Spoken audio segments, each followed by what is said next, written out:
All right, let's take an aside. Let's talk about contour maps. In a contour map, every line shows a constant elevation.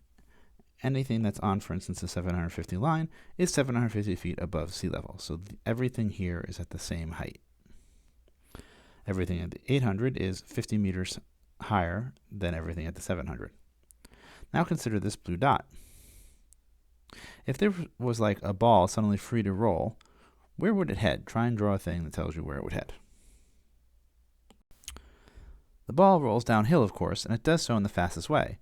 That is, perpendicular to the line of constant elevation, down the steepest part. So something like this, perpendicular to that line in the direction of lower elevation. Now draw a star where the land is flattest.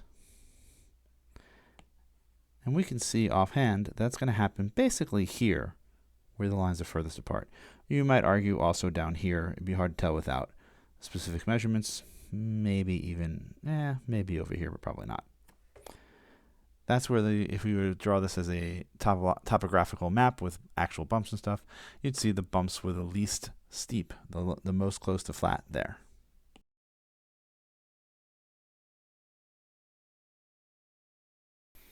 All right, finally draw a region where the land is steepest. Again, you'd have to do some measurements, but it would seem like maybe over here, or maybe over here, or maybe over here. Basically, the steepness is measured by the slope, and of course, as you've known since early algebra, the slope is delta y over delta x. For us, the delta y is always, it looks like 10 meters, so it's all about delta x. Where delta x is small, the slope is large. So the closer they are tightly pushed together, the steeper the land is.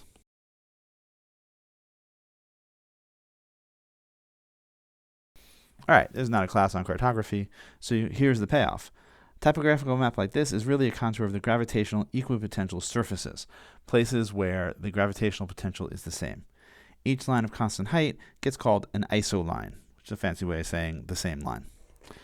And now we can analogize this to electric fields.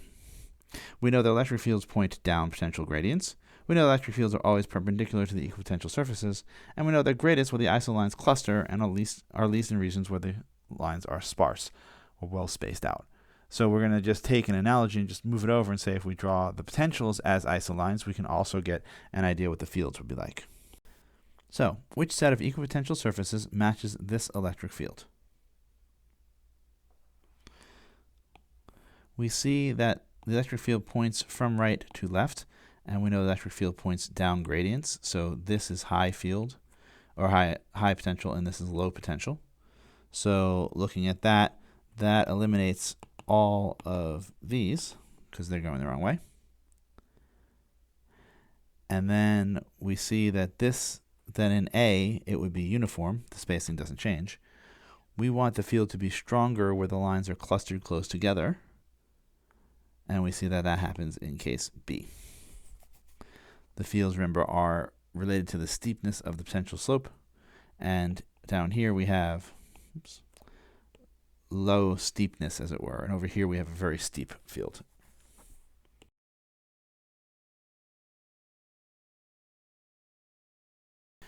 All right.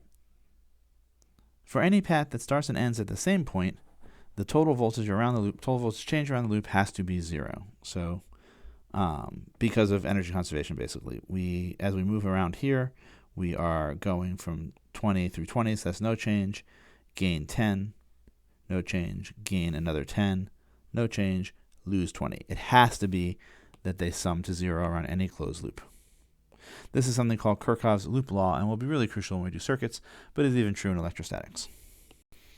All right, particle follows trajectory shown from initial position I to final position F. What is the potential difference for that path?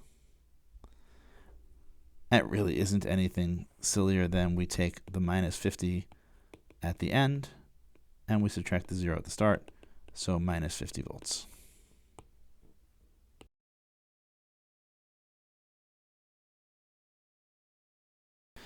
It is often useful to think of terms of surfaces along which the potential is constant, which are so-called equipotential surfaces. They have several interesting properties. The potential is the same at every point on an equipotential surface. That's sort of the definition.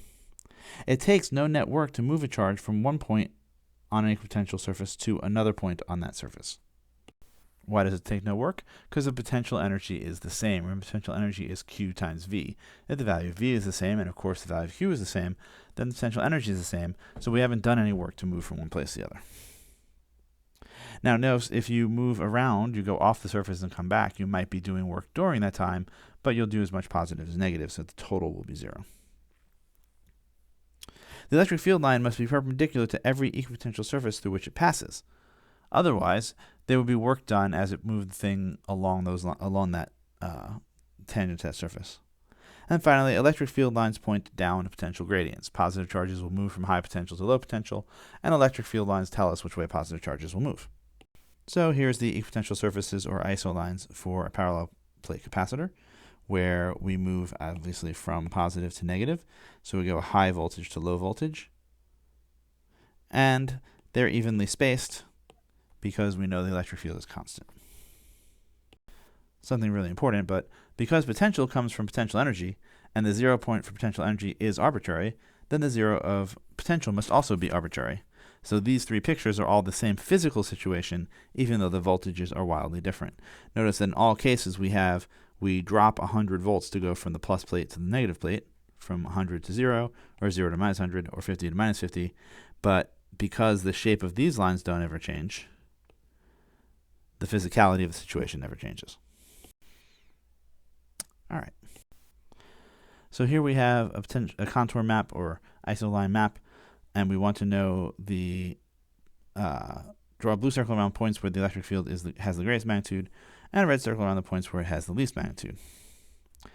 Remember that the electric field is based on the steepness of the potential map.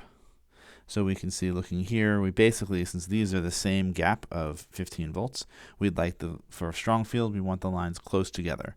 And that's pretty clearly A, or maybe B. It's hard to tell if those are the same spacing or not. It doesn't matter really where A or B is. It just looks like roughly the same spacing around that point as around that point. And then where they're most spread out, we would have the least, and that seems to be F, although you could probably make a case for E, and we'd have to measure it to be sure.